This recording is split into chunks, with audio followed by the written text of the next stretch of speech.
bendiciendo a todos los que están en línea y los que están aquí presentes. Démosle un aplauso una vez más al Señor, gloria a Dios. Gloria, les voy a pedir que se pongan en pie. Vamos a leer la palabra de Dios en el libro de Mateo. Hoy continuamos con el estudio bíblico, con el seminario bíblico. Y esto es una parábola de las 10 vírgenes en la cual pues es importante conocer la cultura, ¿verdad? O sea, cuando uno lee la palabra, pues qué importante es poder uno leer la historia cultural de los judíos en ese entonces. Dice la palabra de Dios en el libro de Mateo capítulo 25. La palabra de Dios se lee en el nombre del Padre, del Hijo y del Espíritu Santo, y dice así: entonces el reino de los cielos será semejante a 10 vírgenes que tomando sus lámparas salieron a recibir al esposo. 5 de ellas eran prudentes y 5 insensatas. Las insensatas, tomando sus lámparas, no tomaron consigo aceite, mas las prudentes tomaron aceite y sus vasijas juntamente con sus lámparas, en sus vasijas juntamente con sus lámparas. Y tardándose el esposo, cabecearon todas y se durmieron. Y a la medianoche se oyó un clamor: aquí viene el esposo, salid a recibirle. Entonces todas aquellas vírgenes se levantaron y arreglaron sus lámparas. Y las insensatas dijeron a las prudentes: danos de vuestro aceite, porque nuestras lámparas se apagan. Mas las prudentes respondieron diciendo: para que no nos falte a nosotras y a vosotras, id más bien a los que venden y comprad para vosotras mismas. Pero mientras ellas iban a comprar, vino el esposo, y las lámparas, dice, y las que estaban preparadas entraron con él a las bodas, y se cerró la puerta. Después vinieron también las otras vírgenes diciendo: Señor, Señor, ábrenos. Mas él respondiendo dijo: de cierto os digo que no os conozco. Velad pues, porque no se sabe el día ni la hora en que el Hijo del Hombre ha de venir. Gloria al Señor. Pueden sentarse. Démosle un aplauso una vez más al Señor en esta tarde. Gloria a Dios. Durante estas lecciones pasadas hemos leído, de hecho hoy estamos estudiando lo que es los evangelios, el Nuevo Testamento, el estudio panorámico del Nuevo Testamento. Y el día de hoy corresponde a la lección número 2, al capítulo número 2, para los que tienen ahí libros con ustedes. Pero vamos a ver, durante el capítulo 1, o sea, durante estas primeras 2 lecciones, aprendimos varias cosas muy importantes, y yo quisiera hacer un pequeño resumen, algo así bien breve, por lo menos para que recordemos algunas de las cosas en las que estudiamos en esos 2 primeros capítulos, o sea, en ese primer capítulo, los primeros 2 jueves. Aprendimos del mundo político, amén, del Imperio Romano, que fue fundado en el año 753 antes de Cristo, de sus diferentes gobernantes. Aprendimos sobre Augusto, dice que gobernó en el 27 antes de Cristo hasta el 14 antes de Cristo, de que su gobierno fue un buen gobierno y hubieron muchas luchas. Estudiamos o aprendimos sobre Tiberio, sobre Calígula, sobre el gobierno de Claudio, el de Nerón, que gobernó del 54 antes de Cristo al 68 después de Cristo. De Vespasiano, que fue uno de los en la cual se dio la destrucción de Jerusalén. También estudiamos sobre los gobiernos provincialistas, los reinos griegos, las conquistas de Alejandro, que hubieron muchas conquistas. Aprendimos del Estado judío, del exilio. Recuerdan, aprendimos sobre el exilio que hubo en el gobierno de Nabucodonosor, que estuvieron ellos exiliados por 70 años. También algunas otras cositas que aprendimos fue la caída de Babilonia, que fue en el año 36 antes de Cristo. Recuerda que fue mediante Ciro el gobernador, por Ciro, rey de Persia, que fue el cual peleó en esa época. Dice, hubo también ¿cómo fue que ganaron las batallas? O sea, una de la forma en que ganaron las batallas fue que ellos desviaron, recuerda que vimos que desviaron las aguas del río Éufrates. También Ciro, rey de Persia, en su primer año, dice que firmó un decreto en la cual declaraba que todos los judíos podían volver a su territorio. Recuerda que él dio la orden, firmó el decreto y dio la orden de que le devolvieran todas sus pertenencias, y le devolvieron todo lo que eran copas de oro, le devolvieron copas de plata, eran montones. O sea, los que regresaron, los judíos que regresaron a sus tierras, ya iban adinerados, gracias a Dios. O sea, fue la provisión de Dios sobre ellos, amén. ¿Qué más aprendimos? Aprendimos sobre Esdras, ¿verdad? Que eso sucedió con Esdras. Esdras era uno de los escribas, y Nehemías, que era el copero, ¿verdad? Del rey. Y esos hallaron gracia ante el rey. Entonces uno como Nehemías y Esdras, ellos pidieron cartas al rey. ¿Para qué? Para reconstruir, o sea, cartas para reconstruir o levantar las murallas, ¿verdad? De la ciudad. ¿Ok? Y hubo mucha oposición para que ellos construyeran esas murallas. ¿Ok? Pero al final de la oposición que hubo, ellos lograron el objetivo, que fue reconstruir o levantar las murallas. Aprendimos de los Seleucidas, aprendimos de los asmoneos, los Herodes el grande, que Herodes el grande gobernó del 37 antes de Cristo al 4, ¿verdad? Antes de Cristo. Y de Alejandro también, de Herodes Agripa aprendimos. Y el día de hoy vamos a entrar a la página 61, que fue una partecita en la cual quedó faltando de ese versículo, de ese capítulo, pero yo quiero que vayamos a la página 61 del libro y vamos a aprender ahí algo más. Bajo los sacerdotes hasta la caída de Jerusalén, que fue la caída de Jerusalén fue en el año, recuerden, el año 70 después de Cristo. ¿Ok?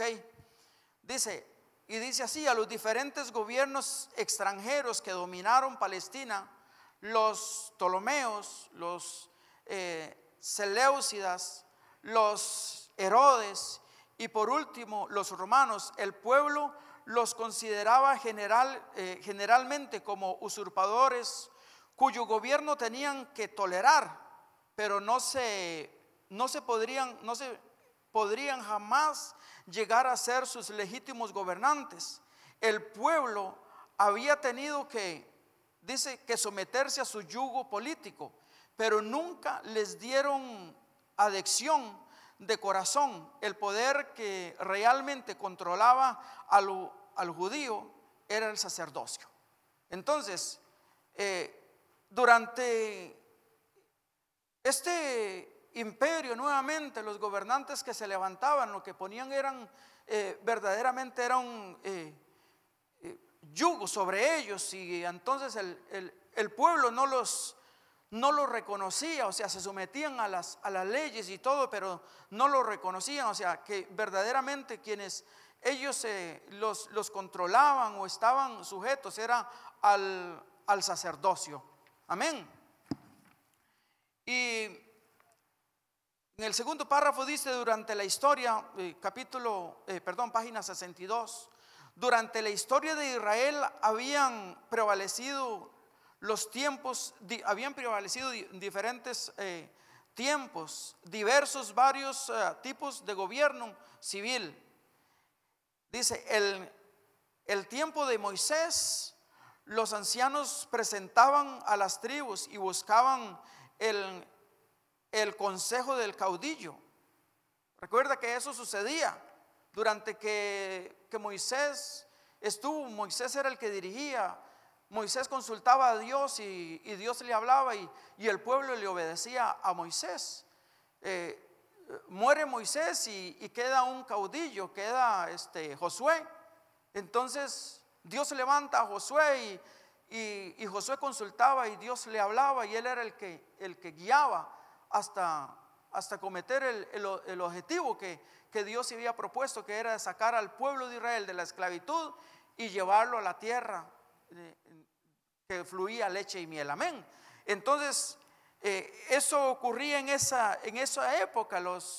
Ellos se dirigían por el caudillo, o sea, por la persona que estaba al frente de ellos. Pero vino sucedió lo que fue la época de los jueces. En la época de los jueces fue diferente. Dice, en el periodo de los jueces no hubo gobierno central. Cuando la necesidad surgía, muy de tiempo en tiempo, dice, aparecían agresivos caudillos que conquistaban el favor popular, pero que no establecían un gobierno permanente. Y entonces vemos nosotros la historia en la Biblia de diferentes caudillos que se levantaban. ¿Para qué? Para libertar al pueblo de Israel de las opresiones que habían, y los liberaba. Y vemos diferentes personajes, como por ejemplo una de ellas es Débora, ¿verdad? Que se levantó. Otra persona que se levantó para liberar fue Nerón.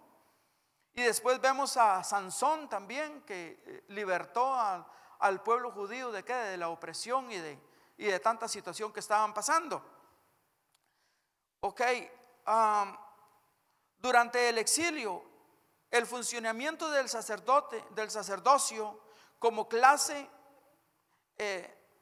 suspendió temporalmente a causa de la destrucción del templo. Los sacerdotes, sin embargo, no desaparecieron. Cuando la cautividad retornó en el 536 antes de Cristo, recuerda de que la cautividad retornó, fue mediante el rey Ciro. Recuerda que ya lo vimos la lección anterior, que el rey Ciro, hace un ratito lo dije, dictó, o sea, firmó el decreto, ¿verdad?, de que el pueblo regresara. Entonces dice que los sacerdotes, sin embargo, no desaparecieron, o sea, el sacerdocio. Cuando la cautividad retornó en el 536 antes de Cristo, una gran compañía de sacerdotes y de levitas vino con ellos. Eso lo vemos en Esdras 2:36 al 54. Una vez reconstruido el templo, los sacerdotes reasumieron sus deberes, y con breves interrupciones el culto continuó hasta la destrucción final de Jerusalén por los romanos, ¿verdad? Que eso fue hasta donde entonces continuó esto hasta el 70 después de Cristo, que fue la destrucción de Jerusalén. ¿Me siguen? Démosle un aplauso al Señor ahí para que no se me duerman. Gloria a Dios. Gloria a Jesús. Vamos a ir avanzando. Dice, tanto griegos como romanos daban amplia libertad a los pueblos vasallos para que administraran sus asuntos nacionales. Había un concilio de ancianos compuesto por los más sabios y más experimentados varones de la nación, que se asociaban con el sumo sacerdocio. Entonces ¿qué vemos aquí? Dice que les daba libertad, o sea, los gobiernos les daban libertad para que ellos, el pueblo, administrara, dice, sus asuntos personales. O sea, no se oponían en cuanto a lo que era la administración en sí, pero sí habían impuestos, así, habían yugos que les ponían. Por eso es que el pueblo no los miraba a ellos con buenos ojos, los miraba como usurpadores. Amén. Entonces, algunos de estos varones eran sacerdotes, otro como escribas como Esdras era escriba y estudiantes profesionales de la ley, y otros procedían de ricas y bien educadas familias de terratenientes y comerciantes. El gobierno quedaba realmente en manos de una aristocracia religiosa, de la cual era representante del Sanedrín, como se llamaba en ese concilio. Amén. Entonces vemos que, por ejemplo, Esdras era perteneciente a este Sanedrín. Vemos a Nehemías también, Nehemías, que era el copero del rey. También él fue el que tuvo gracia ante el rey. A ellos los mandaron, ¿para qué? Para reconstruir las murallas. Amén. Gloria a Jesús. Y yo quiero ahora sí, vamos a entrar a tema del día de hoy, que es en la página, vamos a ir ya a la lección 2, que es la página 69 en el libro. Y el día de hoy corresponde entonces en este capítulo el mundo social y el mundo económico. Amén. Vamos a estudiar todo lo que era relacionado con la sociedad y con todo lo que era el mundo económico, las formas de gobierno, las formas que ellos administraban. Ok, en el mundo social, dice, el mundo del primer siglo no era muy diferente del mundo del siglo XX. Vivían lado a lado ricos y pobres, virtuosos y criminales, libres y esclavos, y las condiciones sociales y económicas que prevalecían eran en muchos aspectos parecidas a las del día de hoy, ¿verdad? A las de nuestros días. ¿Por qué? Porque hoy, igual en la sociedad hay ricos y pobres. La sociedad judía, había una rica aristocracia, tanto en el judaísmo como en el mundo pagano. En el judaísmo estaba constituido por un grupo religioso compuesto principalmente de familias de sacerdotes y de rabinos dirigentes. El clan de los osmaneos había dominado a la sociedad palestina desde los días de los macabeos hasta los tiempos de Herodes el Grande.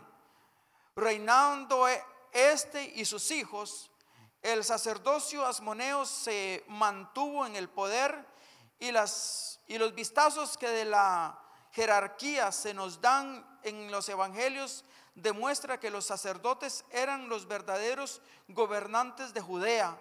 Tenían control sobre el tráfico comercial relacionado con el templo, participaban de las ganancias derivadas de la venta de animales para sacrificios y del cambio de la moneda que se necesitaba para las ofrendas del templo.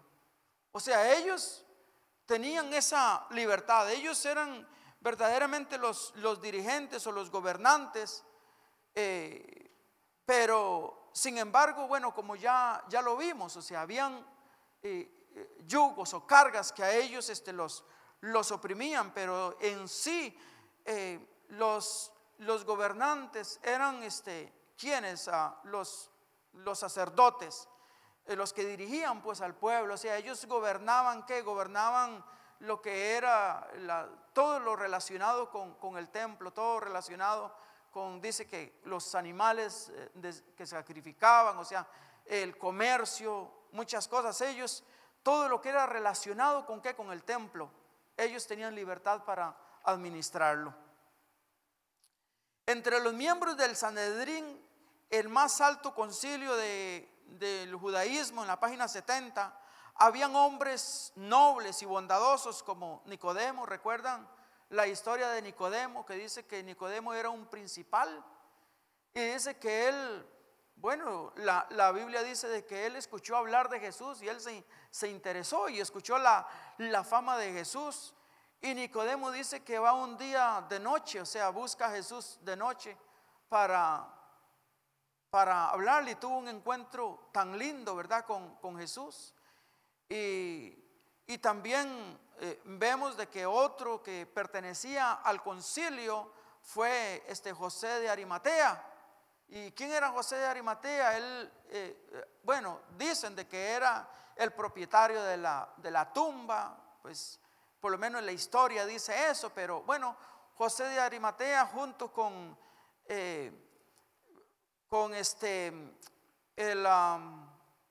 Nicodemo, vemos de que ellos fueron los que pidieron el cuerpo de Jesús. ¿Para qué? Para que no se lo robaran. Entonces bajaron de la cruz a Jesús y dice que lo embalsamaron y le dieron sepultura. Entonces ellos eran parte de ¿qué? Del Sanedrín, del más alto, dice, concilio que había en ese entonces. Por la posición de ellos, pues le dieron me imagino que había influencias en ellos, y entonces le dieron el cuerpo de Jesús. Dice, la mayoría de los habitantes eran pobres, algunos eran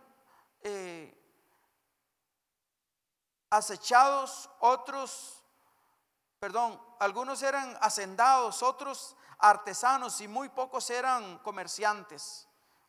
Algunos, como los pescadores que se convirtieron en discípulos, poseían pequeñas empresas que les daban el suficiente sustento para, el suficiente y bastante para el sustento. Si todos tenían igualdad, dice, de responsabilidad de obedecer a Dios, eran en consecuencia moralmente iguales en su presencia. Aunque entre los judíos se consideraban a los ricos como especialmente favorecidos por Dios. O sea, eso era lo que se creía, que una persona cuando tenían posiciones altas era favorecido por Dios, y lo vemos también bíblicamente de muchas personas que cuando Dios los favorecía, Dios los prosperaba a ellos.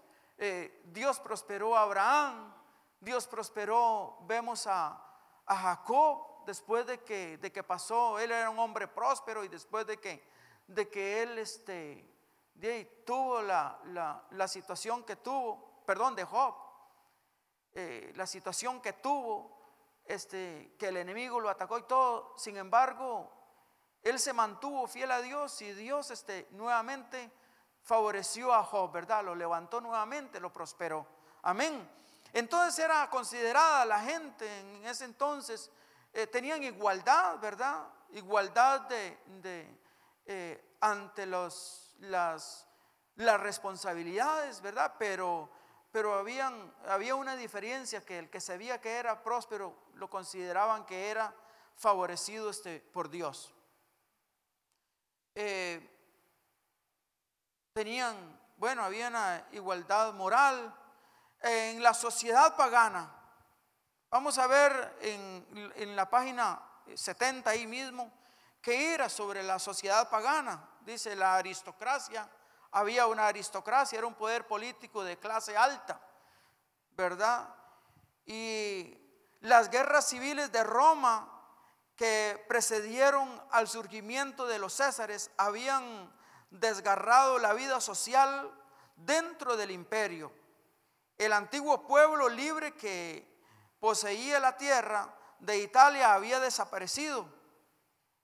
En su lugar surgió una nueva aristocracia, a la de los terratenientes, que mediante su influencia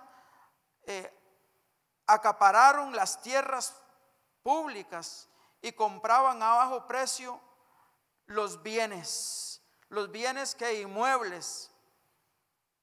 Entonces, aquí vemos que la clase, dice que eran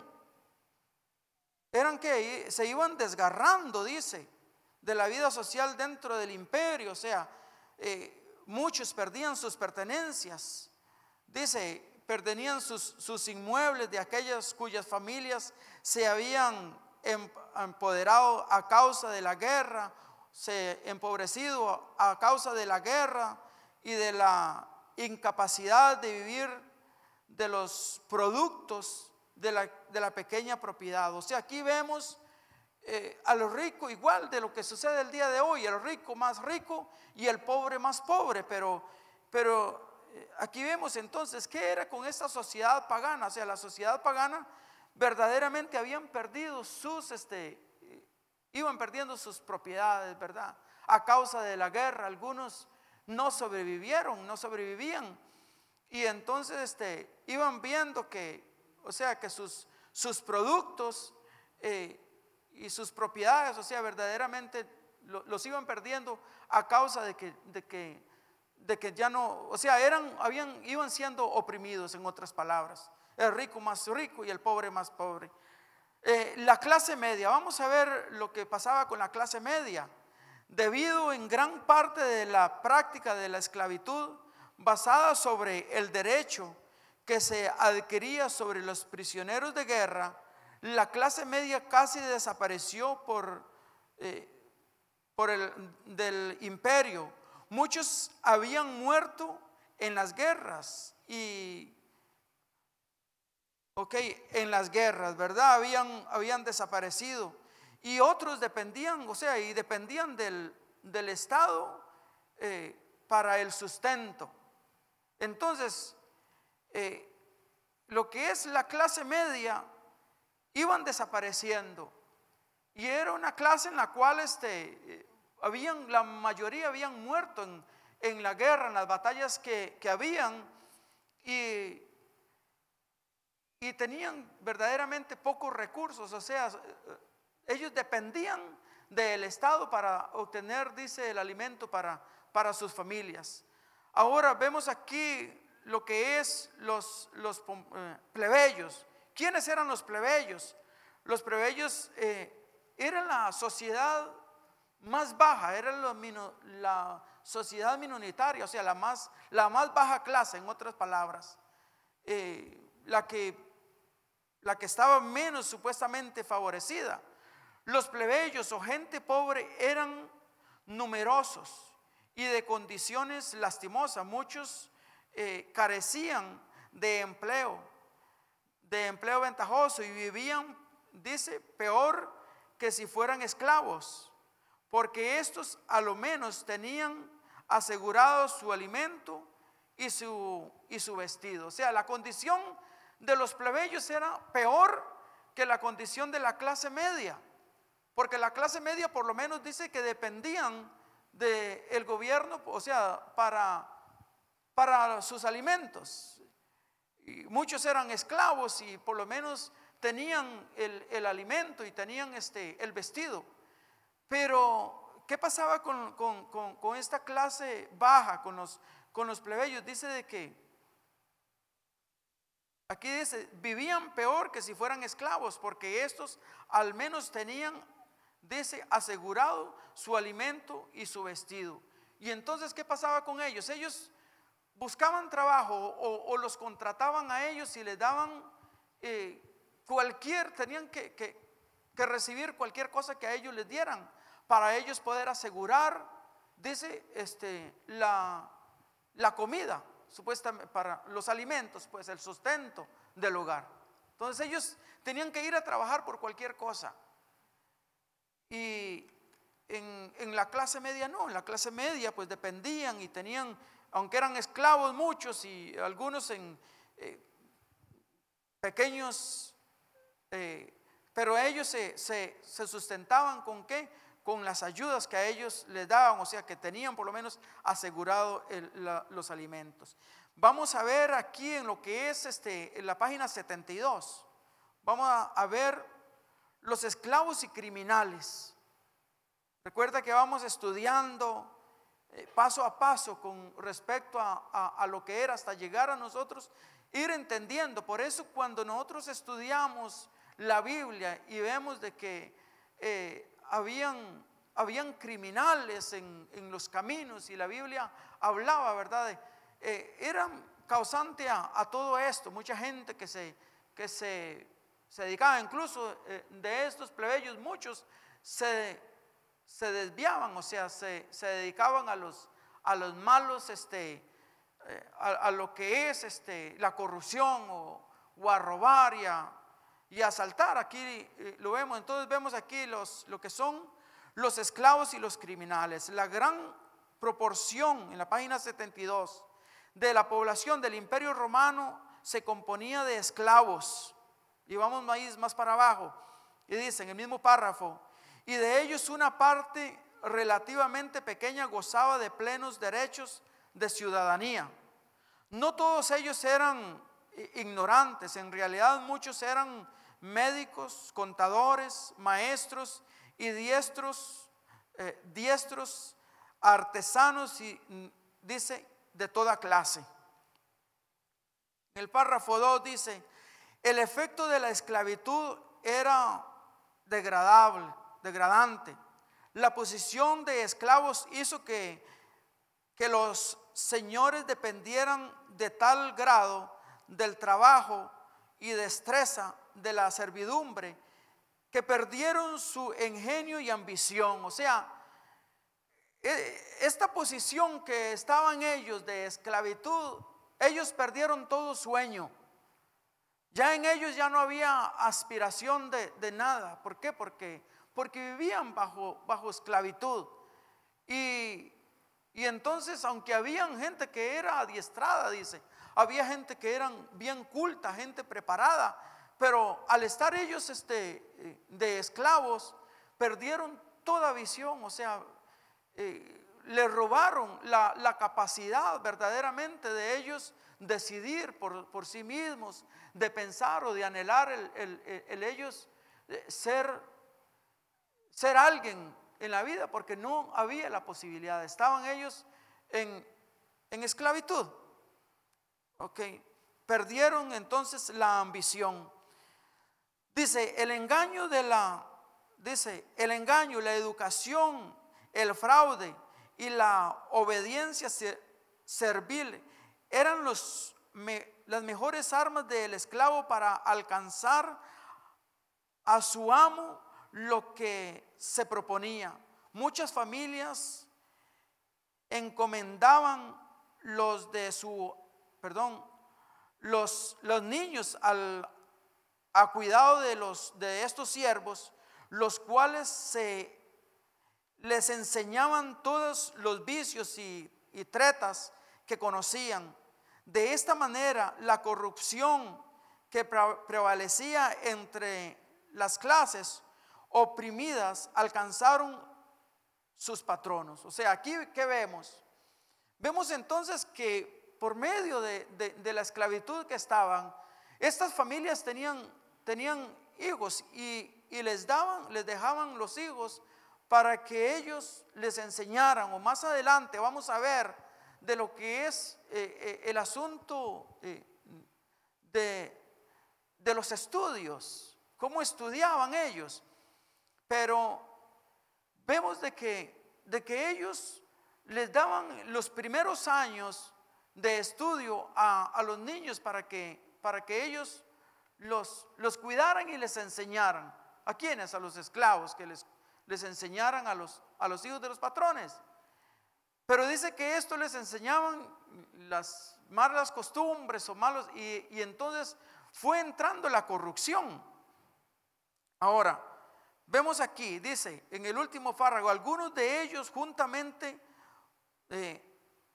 juntando propinas y regalos, fueron capaces de adquirir pequeñas propiedades y con ellas compraron su libertad, y algunos de los dueños les otorgaron la libertad, ya que en vida o antes de morir,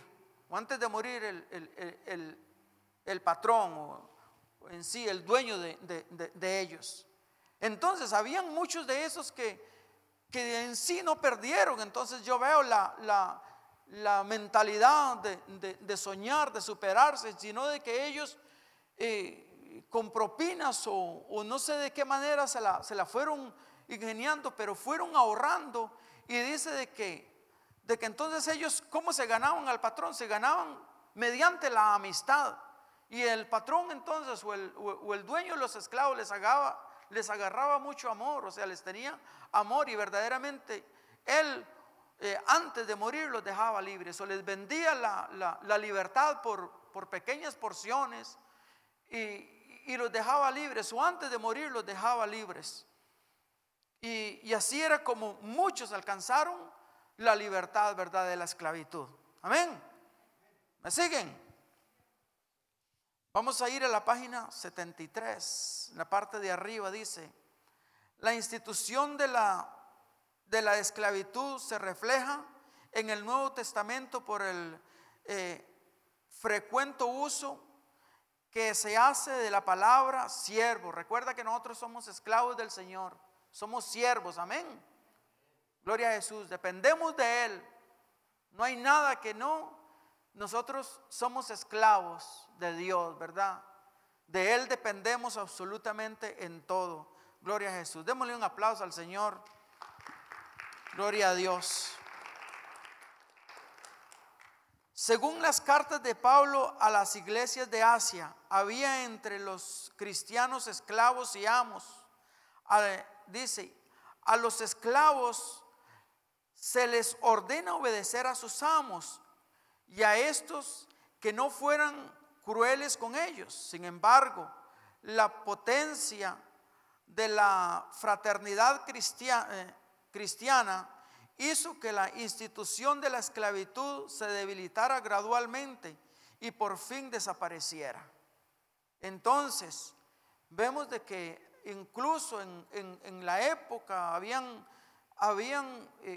cristianos de que eran esclavos y estaban sus amos, y Pablo les escribe y les da instrucciones tanto al esclavo, que dice que obedezca a sus amos, y le da instrucciones también al amo, ¿verdad?, que no maltrate y que trate con amor a quienes, a los esclavos, amén. Gloria a Jesús. Pero gracias a Dios, dice, y fue desapareciendo gradualmente hasta llegar a casi desaparecer.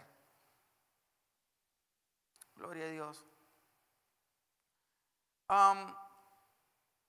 Vamos a ir abajo en el último, las conquistas culturales y la literatura. Vamos a ver la literatura, lo que ellos, cómo ellos estudiaban o las conquistas que tuvieron. Durante el reinado de Augusto hubo un avivamiento literario romano.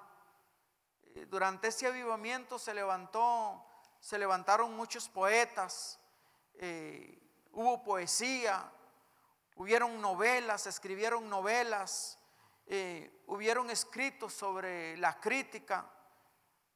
Ok, dice, la era de Augusto fue la edad de oro de la poesía romana.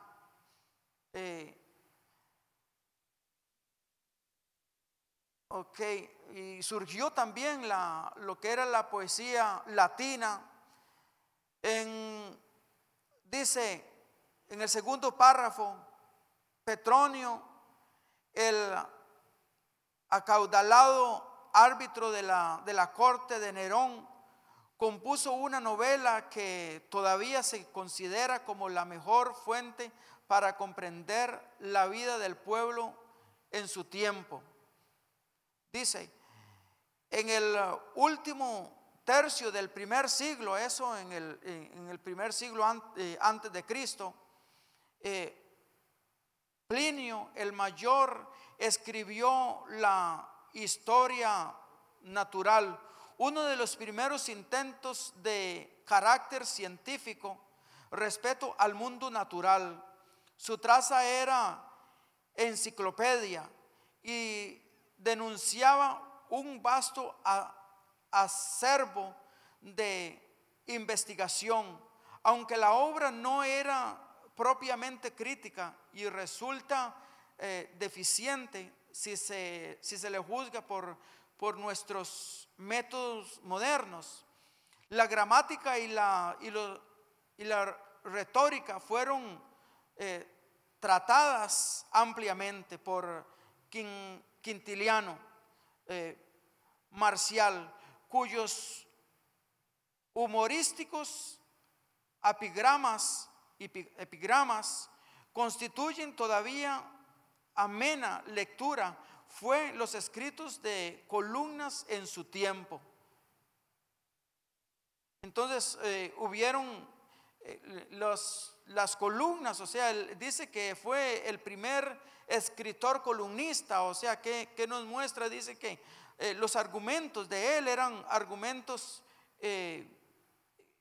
verdaderamente estrictos, o sea, lo que él argumentaba, él verdaderamente lo sostenía, era claro y sólido en sus argumentos o en su crítica. Entonces ahí vemos que esa fue parte, digámosle, de las conquistas literarias que se levantaron, una gran conquista de lo que fue la lectura, las novelas, la poesía, la ciencia. Se comenzó a desarrollar la ciencia. Los romanos no eran muy diestros en cuanto a lo que era pero todo esto, más que todo, vemos de cómo verdaderamente surgió lo que fue la literatura en ese entonces. Dice arte y arquitectura. En la página 75, lo que fue el arte y lo que fue la arquitectura. Aunque los romanos no eran destacadamente originales en el arte decorativo, sobresalieron en la creación de duraderos numerosos de carácter unitario. En ornamental y conmemorativo crearon gran cantidad de estatuaria, con la cual presentaban generalmente personas más que ideas abstractas. Entonces, en el arte y en la arquitectura, ellos se levantaron con lo que fue, digámosle, hacían estatuas y representativas de lo que era personajes y gobiernos, ¿verdad? Que hubieron gobernantes. Entonces ellos los hacían mediante a figuras o representativas. Ok. Vemos aquí, por ejemplo, el arco de Tito. Ellos formaron una torre que fue llamado el arco de Tito, y sobre esa torre o sobre ese arco que ellos hicieron ahí, dieron todos los significados o simbolismos de cada dibujo que había construido ese arco. ¿A dónde? En el año 81 después de Cristo, durante vemos de quién, que gobernante Tito, lo que gobernó fueron nada más 3 años. O sea, ese arco que fue de este emperador, el emperador Tito, y entonces hicieron ese arco en representación de él. en el año 81, entonces gobernó nada más 3 años, él gobernó del 78 al 81, en nada más 3 años. ¿Y qué significaba? Lo que memoraban era la victoria sobre quién, sobre los judíos. Y entonces ahí vemos la representación. Si ustedes van y buscan, ven ahí en Google o en YouTube la representación de ese arco. Fue algo, para ese entonces, fue una estructura fenomenal, ¿verdad? Pero entonces el arte y la arquitectura la basaban en eso. Muchas esculturas en las tumbas, en los cementerios, torres que levantaban en los cementerios con los nombres de los fallecidos. Ok, la música y el drama. Vamos a ver qué de la música y el drama. En el último párrafo abajo de la página 75 dice, en el imperio era familiar toda clase de música. Los instrumentos de cuerda y de flautas eran los más usados, pero los de bronce, los de viento y los tambores y címbalos se empleaban de cuando en cuando. La lira y el arpa eran los instrumentos más populares. Los ritos y las procesiones religiosas iban generalmente acompañados con música, y los huéspedes albergados en casas de la aristocracia eran agasajados a la hora de comer con música que los esclavos ejecutaban. Entonces vemos aquí que la música eran basado más que todo en todo ese tipo de instrumentos, sobre todo instrumentos de viento, en lo que era las flautas, bueno, toda clase de música, pero era más que todo en instrumentos compuestos por viento, ¿verdad? Ahora vemos la arena, el significado, o sea, lo que sucedía en la arena, en la página 72. La arena eran luchas, ¿verdad? Que hacían, era una lucha en un anfiteatro. Hoy día aquí, si nosotros vamos aquí por arriba, por el mall de Georgia, ahí vemos, va uno a comer y están los galeadores, o no sé cómo es la palabra que se dice, ¿verdad? Que uno va a comer y ve las luchas de ellos sobre la arena, ¿verdad? Los pleitos que hacen ahí, y uno disfruta de esas luchas y de esos pleitos de ellos a caballo. Ok, entonces el anfiteatro, vamos a ver qué dice. Dice, las sangrientas luchas entre hombres y bestias y entre hombres y hombres eran fomentadas por el emperador. O sea, el emperador era el que le gustaba ver esas luchas, y yo me imagino de que él organizaba y dice, quiero que esas luchas, y yo me imagino de que hacían fiestas, ¿verdad? Para ir, y él se deleitaba viendo las sangrientas luchas, porque la gente moría, ¿verdad? Muy pocas las personas que escapaban. Ok, pero ¿quiénes luchaban? Entonces dice que luchaban hombres contra hombres y hombres contra animales, ¿verdad? Los participantes eran por lo regular gladiadores, ok, bien adiestrados. Entre estos habían esclavos, prisioneros de guerra y criminales, ¿verdad? Eran esclavos de guerra y criminales. Los adiestraban ¿para qué? Para estas luchas. Amén. ¿Me siguen hasta aquí? ¿O ya se fueron? Ok. Algunos alcanzaban el favor y la fortuna y se retiraban a la vida privada pacífica. O sea, entonces muchos de estos luchaban ¿para qué? Para tener grandes ganancias, y muchos para obtener también libertad, y entonces libertad financiera. Y entonces habían muchos que ganaban grandes fortunas, y entonces ellos se retiraban, dice, para vivir una vida pacífica. Muchos otros luchaban era para alcanzar fama. Pero la verdad de todas estas guerras eran guerras que sangrientas. La mayoría morían, y el derramamiento de sangre era eminente en esas luchas, ¿verdad? Pero ese era el deleite ¿de quién?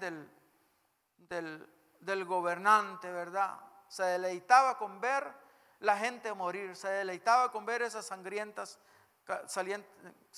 luchas. Y yo me imagino de que mucha gente allegados a ellos hacían apuestas. Aquí no lo dice, pero yo me imagino de que se gozaban de ver lo que ahí sucedía, los animales despedazando a los hombres, y hombres matándose unos con otros.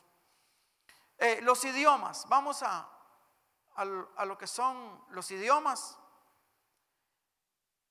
Los principales idiomas del mundo romano fueron 4: latín, griego. Recuerda que ya estuvimos viendo los idiomas, que uno de los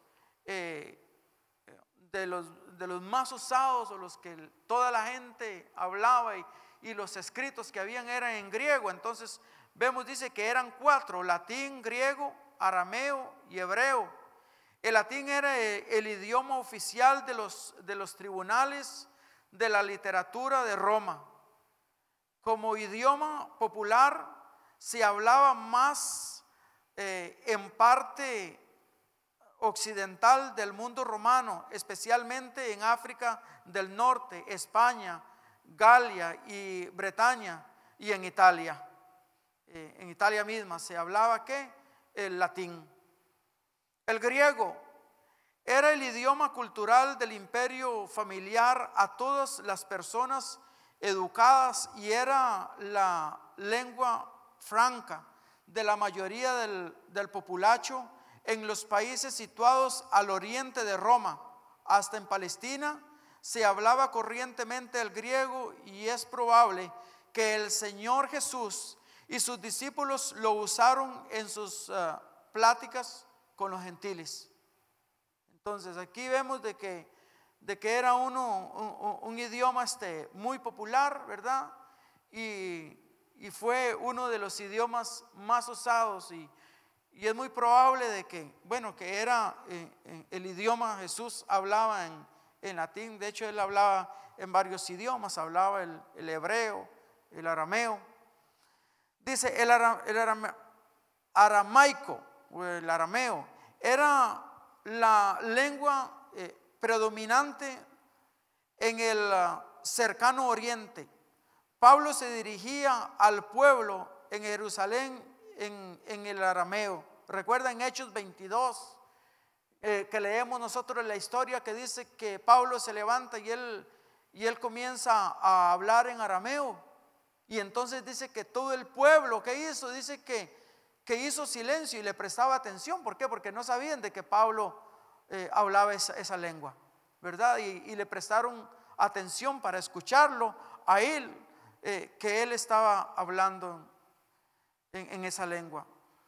Cuando hizo su improvista defensa desde los escalones del castillo de Antonio, y de algunos de las citas que se recuerdan de Cristo, indican que él acostumbraba a hablar el arameo, el aramaico. Lo vemos en Juan 1:42, Marcos 7:34 y Mateo 27:46. Aparece también el aramaico en la fraseología religiosa de la iglesia primitiva como Abba, o también eso lo vemos en Romanos 8:15, Maranata en la primera de Corintios 16:22. con lo que se demuestra que los primeros cristianos hablaban aramaico. El hebreo clásico con el que los aramaicos tenían estrecha relación se había convertido en la lengua muerta, dice, en lengua muerta desde los tiempos de Esdras, excepto entre los sabios rabinos que lo utilizaban para expresar el pensamiento teológico. El vulgo o no tendría el hebreo clásico. El amplio uso que se hacía en las tres primeras lenguas mencionadas se demuestra en los escritos. Recuerda, en los escritos de quién, de Jesús, que le escribieron a él encima, le escribieron una placa y iba escrito en tres idiomas: en hebreo, en latín y en griego, ¿verdad? Aunque en Palestina se usaba y entendían las tres, tal intercambio de idiomas generalizó en el centro donde nació el cristianismo. Tenía que ejercer influencia sobre la civilización y sobre la literatura representadas por estos idiomas. El cristianismo pues contó con los medios necesarios para una expresión universal. Ni el latín ni el hebreo ejercieron gran influencia sobre la historia de la iglesia durante el primer siglo. O sea, entonces vemos aquí que ni el latín ni el hebreo surgió. Entonces, ¿cuáles eran los que tenían más influencia? Vemos que tenía más influencia el griego, sobre todo, era uno de los que tenía, ¿verdad?, más influencia, ¿verdad? Lo usaron más. La tradición informa que algunos de los primitivos relatos acerca de la palabra de Jesús se redactaron en aramaico, y el hecho de que el Nuevo Testamento en su totalidad circuló en griego casi desde la época de sus orígenes. Todas las epístolas fueron redactadas en griego. Recuerda que todas las epístolas fueron, ya lo vimos con el pastor, de que fue escritas en griego. Luego vinieron lo que fueron las traducciones, ¿verdad? Entonces vemos de que el griego y el amaracaico, el arameo, en otras palabras, en el Nuevo Testamento fue el que más usaron, el que más circuló. Ahora vamos en la página 78, vamos a ver lo que sucedió con lo que era la ciencia. Página 78. Los romanos que dominaron el mundo del primer siglo no se interesaron esencialmente en las matemáticas ni en las conquistas científicas. Los griegos fueron los que inventaron los barcos para la navegación, las máquinas de guerra y los demás implementos de los romanos. Luego copiaron y los usaron. O sea que vemos que los romanos verdaderamente no eran muy ilustres. O sea, quienes resaltaban o quienes inventaron la ciencia, y ellos se buscaron la ciencia, la medicina, los medios para navegación y todo eso, fueron en sí los griegos. Entonces los romanos no. Los romanos, ellos no se interesaron tanto en lo que era en sí la ciencia, ¿verdad? ¿Surgió de quién? De los griegos. Amén. ¿Me siguen hasta aquí? Amén. Démosle un aplauso al Señor ahí para que se me despierten, porque no quiero dormirlos. Gloria a Dios. Vamos a ver en el último párrafo abajo, la página 78, ahí mismo, sobre la ciencia. La astronomía hizo grandes avances en el mundo precristiano. La esfericidad de la tierra y las revoluciones de sobre el propio eje ya las conocían algunos científicos griegos en el siglo IV antes de Cristo. Hisparco, alrededor del 160 antes de Cristo, inventó la trigonometría, planta y la esférica, y calculó el tamaño de la luna y su distancia de la tierra. O sea que esos científicos eran bastante inteligentes. Mire que desde ese entonces ya habían estudiado, o sea, la distancia que había entre la tierra y la luna. Y mire más adelante lo que dice. Dice, la teoría predominante del movimiento de la tierra y de los planetas no era que todos daban vuelta alrededor del sol, sino que los planetas daban vuelta alrededor de la tierra. Entonces esa fue la teoría que este científico dijo, y bueno, no se equivocó, que los planetas en sí todos no giraban alrededor del sol, no, que giraban más bien alrededor de la tierra, y calculó la distancia de la tierra a la luna. O sea, eran personas bien inteligentes, eran personas bien dotadas verdaderamente. Y no vemos nosotros en la historia a gente, digámosle, científicos romanos, sino que todos los que vemos eran griegos. Amén. La página 79, en el segundo párrafo, vamos a ver que nos habla de la medicina también. Mire que los científicos de ese entonces inventaron la medicina también. La medicina floreció en varios centros del mundo. La Universidad de Tarso patrocinaba un hospital en el templo de Esculapio, a donde concurrían los enfermos para ser curados. Una escuela de medicina griega principió en Roma durante el reino de Augusto Celso, médico que vivió en el reinado de Tiberio. Escribió un tratado sobre cirugía en el que demostró amplios conocimientos en la técnica de las operaciones. Y ahí también demuestra de muchas plantas. Él tenía montones de plantas, o sea que esos científicos investigaban y vemos cómo surgió entonces no solamente que surgieran los avances entre lo que era la distancia y de los movimientos, sino que también la medicina, cómo surgió por medio de esos científicos griegos.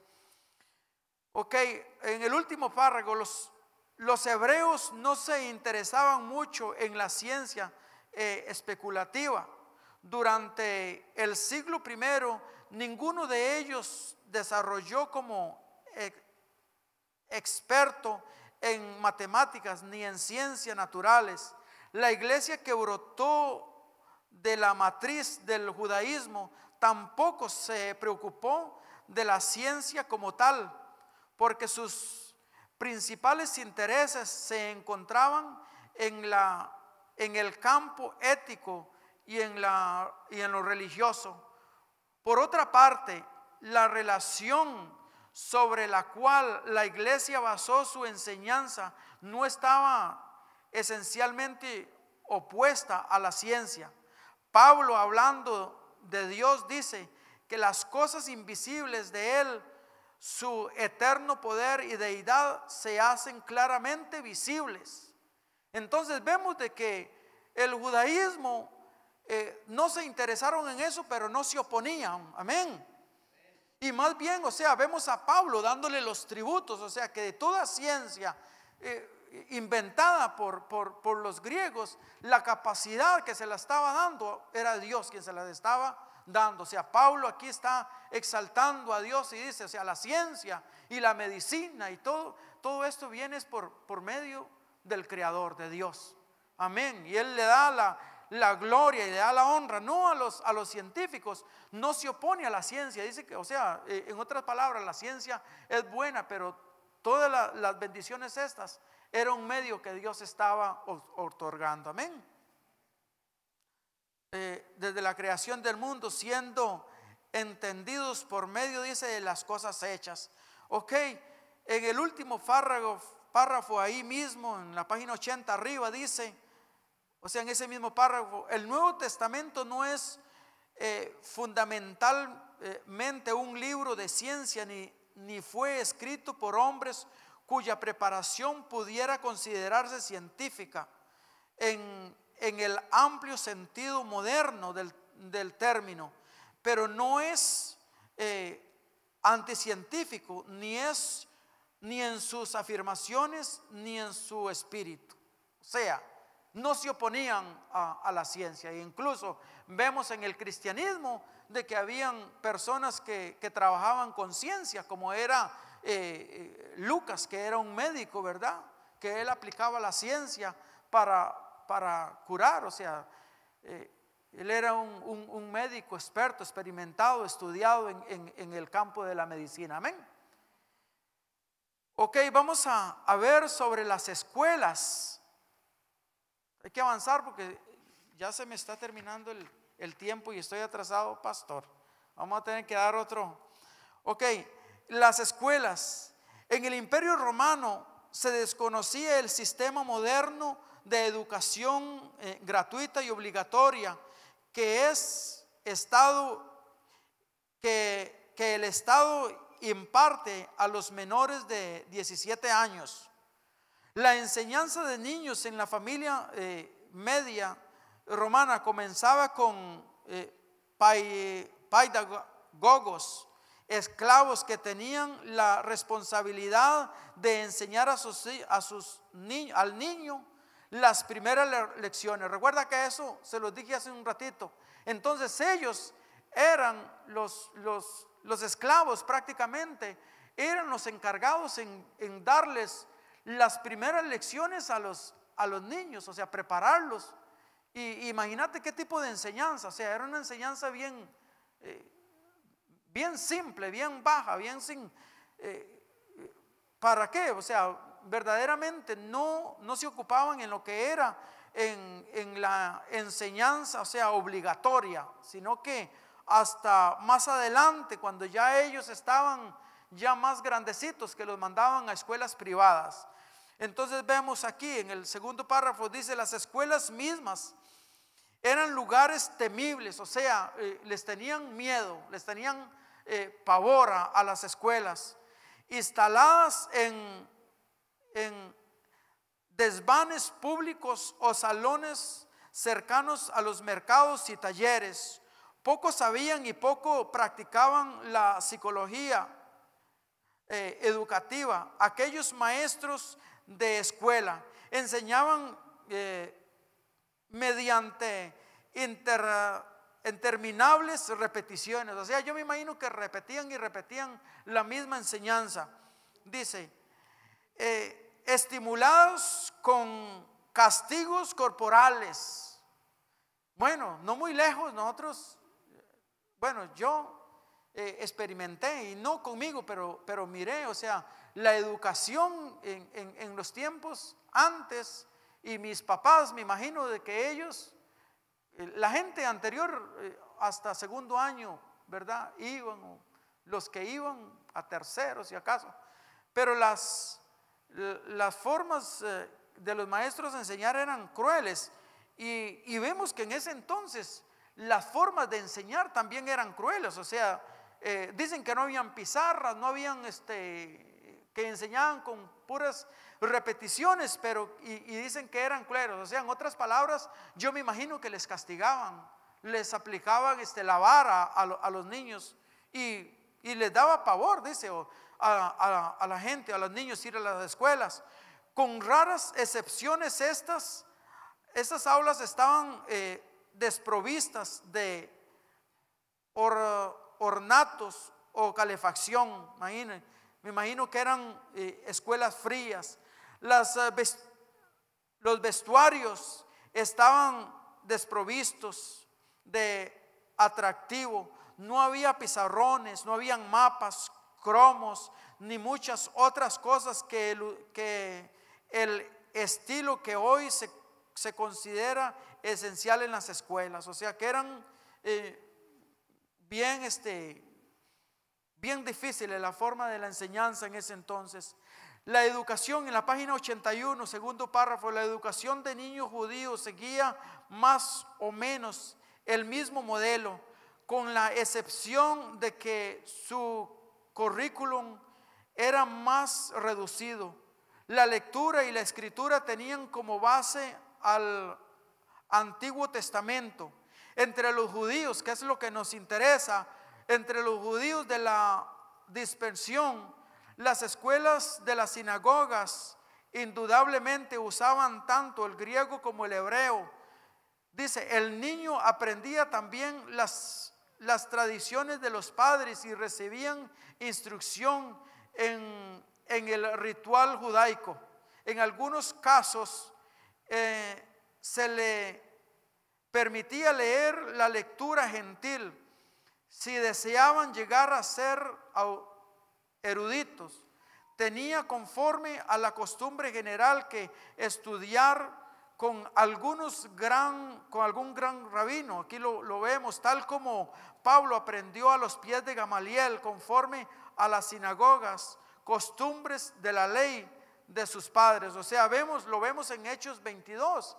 Entonces, la forma de los judíos de estudiar en ese entonces a los niños, les enseñaban bien. O sea, se esforzaban por enseñarles mucho las costumbres de ellos y las escrituras. Amén. Y cuando alguien se interesaba más en lo que era la lectura, entonces tenía que prepararse y estudiar con maestros buenos, como en el caso vemos que Pablo era un estudioso, y él dice de que él estudió a los pies de quién, de un gran maestro que él consideraba y respetaba mucho, como lo era Gamaliel, ¿verdad? Las normas morales, vamos a ver qué nos dice de las normas morales en esa época. La condición moral del Imperio Romano, considerado en su totalidad, puede ser que no haya sido tan negra como la pintan algunos historiadores. Como acontece, la gente virtuosa pasa ignorada a causa de su virtud, en tanto que los delincuentes atraían la atención, solamente el crimen se hacía noticia. Entonces, ¿qué vemos aquí con respecto a las normas morales? Que vemos que la gente que sobresalía o que daba opiniones buenas no eran tomados en cuenta.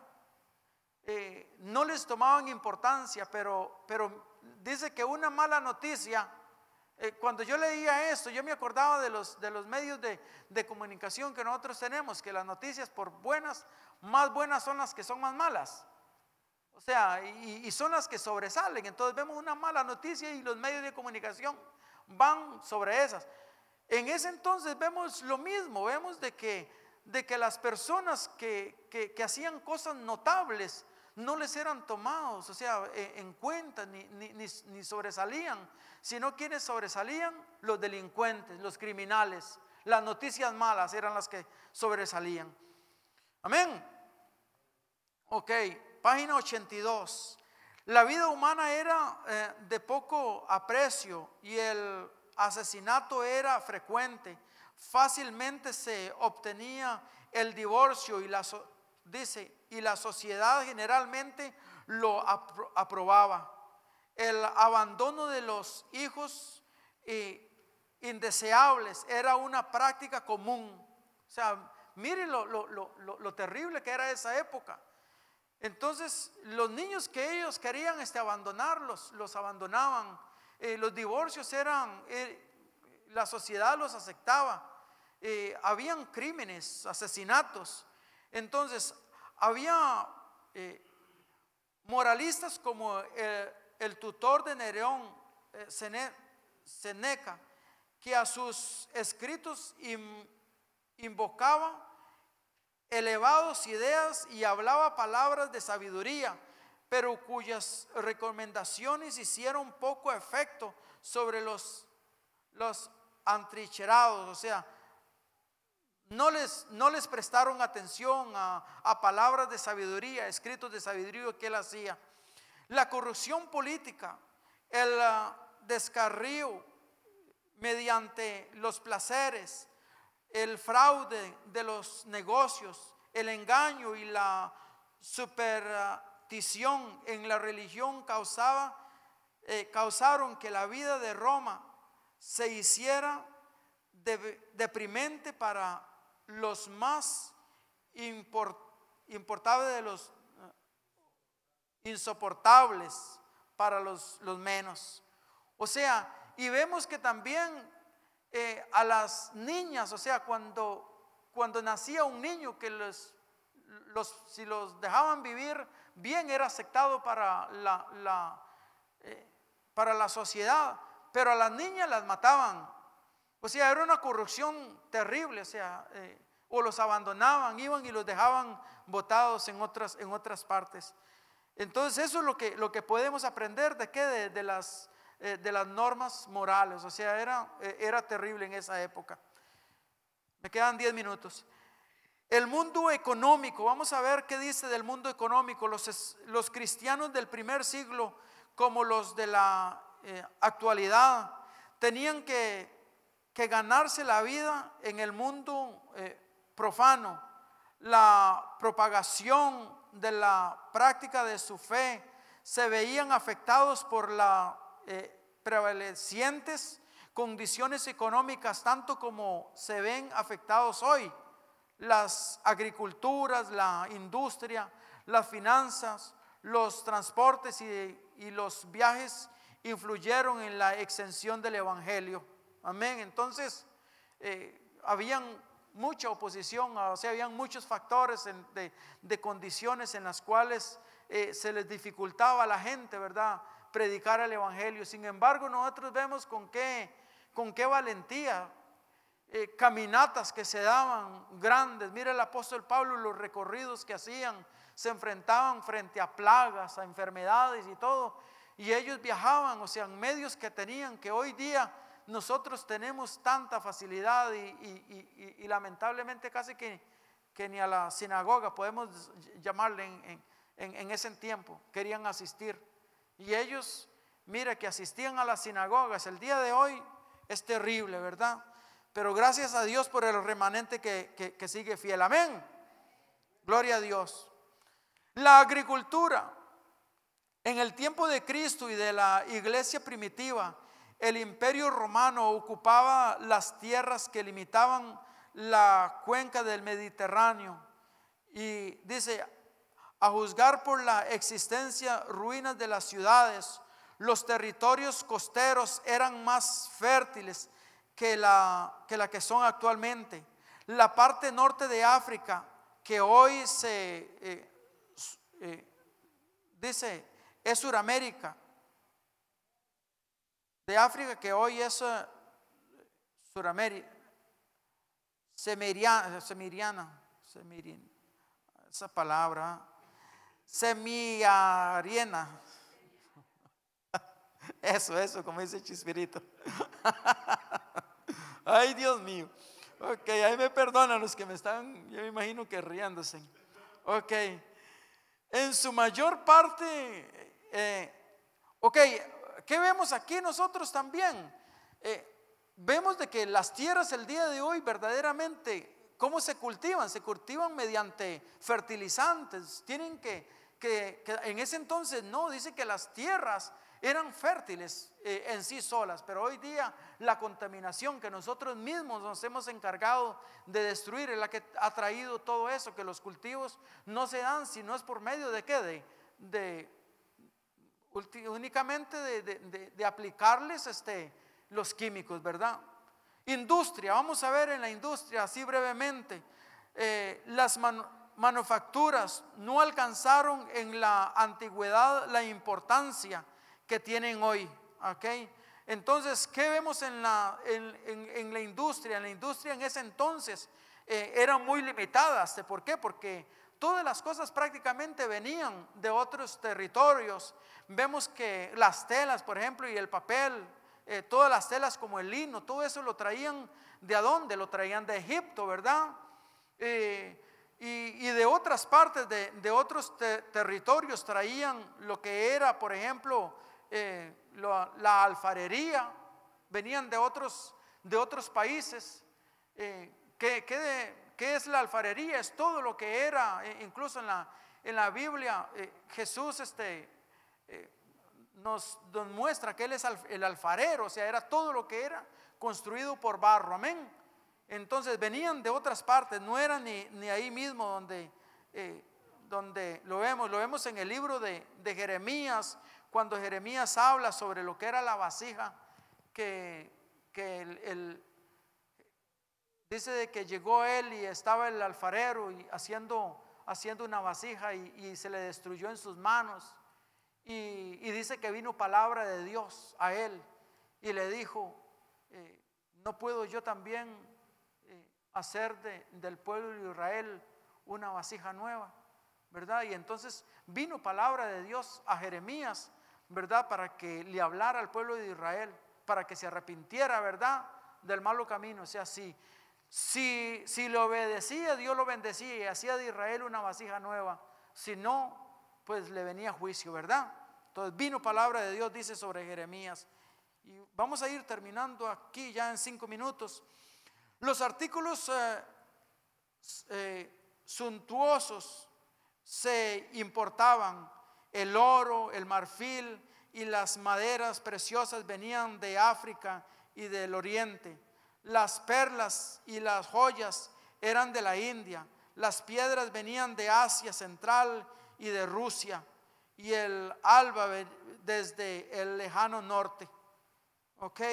La fabricación abundante de productos baratos era prácticamente imposible porque no se disponía ni de maquinaria ni de transportación.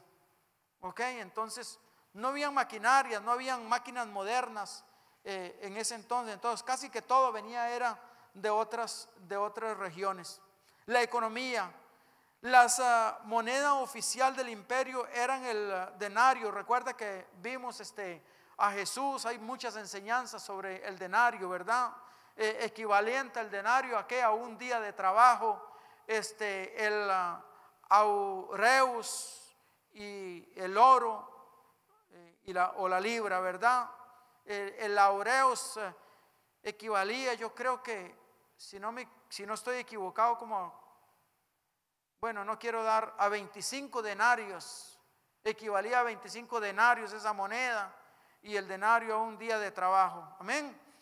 Ok, el mundo social, ok, vamos a ver lo que es la economía ahí mismo.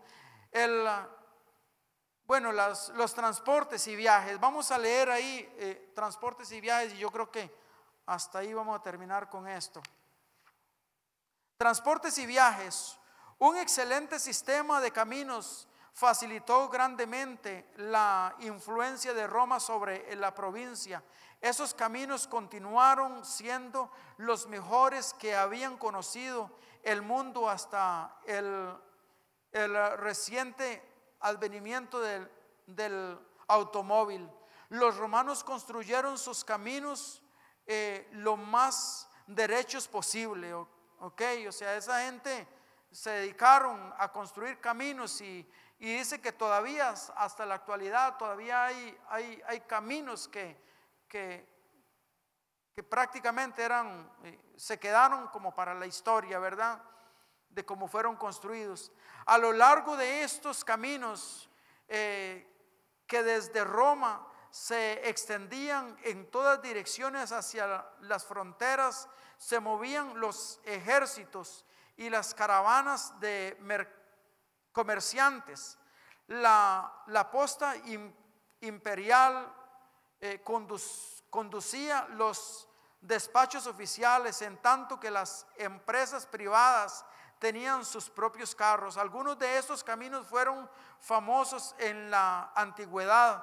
La vía Apia era el principal camino de Roma y el sur de Italia. Se extendía desde Roma a través de Capua hasta Brindis. Ok, vamos a ver. Otra ruta conducida de Troas a Efeso, situado en la costa occidental de Asia Menor, y de allí hacia el oriente por Laodicea y Colosas, hasta Antioquía de Pisidia. De allí hacia el sur de Iconio y Derbe. Llegaba al paso de las puertas de Cilicia, a través de las cuales seguía a Tarso, y de allí hasta Antioquía de Siria. Desde Antioquía habían caminos que conducían hacia el oriente, hacia el Éufrates, en donde se unían con las rutas comerciales de la India. Todo esto es importantísimo, o sea, leer todas estas rutas, conocerlas o verlas, porque aquí todos estos pueblos, todas estas ciudades son conocidas para nosotros. Amén. Ok, pero fueron rutas que ellos trazaron, los romanos trazaron para. Ok, vamos a ver, ya para terminar, los vehículos que andaban sobre estos caminos variaban de acuerdo con su riqueza de sus propietarios. Algunos andaban a pie, los famosos, fatigosas distancias, tanto como Pablo, ¿verdad? Vemos Jesús caminaba a pie, grandes distancias. Los discípulos, grandes distancias a pie. Otros montaban asnos. Los de mejor posición cabalgaban a caballo o en mulas. Y los funcionarios o magnates podían usar veloces carruajes. Para el transporte comercial, en la página 87 arriba, dice: para el transporte comercial se usaban mucho más las vías fluviales de la tierra, o sea, por agua, ¿verdad? Eran las vías que más se utilizaban. Las naves mercantes de Alejandría eran las más grandes y las mejores de aquella época. La mayor parte de las naves alejandrinas se ocupaban en el comercio del trigo y abastecía a Roma de este cereal. Bajo Claudio, el gobierno subsidiaba estos barcos para asegurar la entrega naufragia. Iba a bordo o sea, vemos que Pablo también en Hechos 27, cuando a él lo mandaron para Roma, Pablo dice de que él viajó, ¿qué fue? En una nave que iba ¿para dónde? Para Alejandría. Hasta aquí llegamos. Dios les bendiga a todos. Muchas gracias por su atención.